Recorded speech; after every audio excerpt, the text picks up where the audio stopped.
Whenever I declutter a space, I'm always left with a few baskets or bins full of stuff that need to be put away in a different room.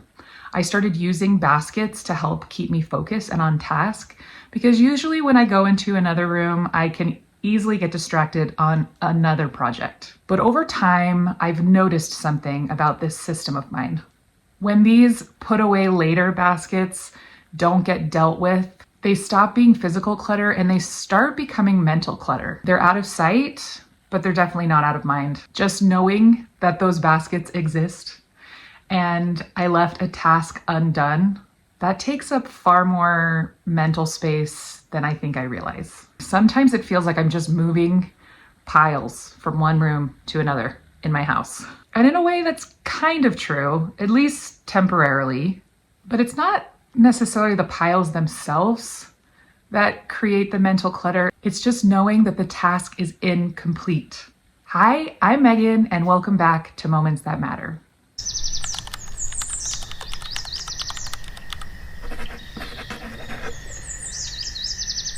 How many of you have put away baskets somewhere in your house right now? I almost always have a basket of stuff that needs to be put away somewhere else in the house.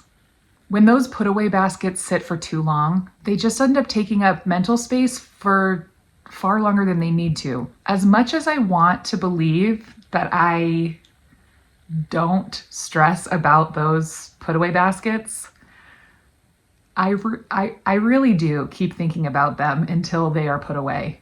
Today, I'm tackling those baskets. I'm going to actually put away all the things that are in the put away baskets.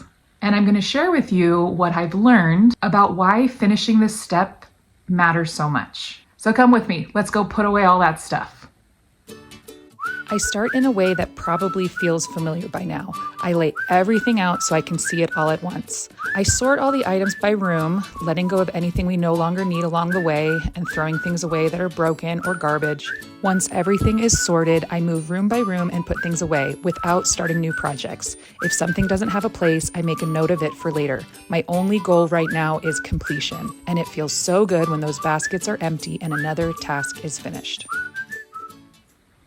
Whenever I skip this step, this final step of decluttering a room, in a way, it kind of feels like the clutter never ends. It never quite goes away. Sometimes I tuck things away where they're less visible, and it creates a false sense of completion.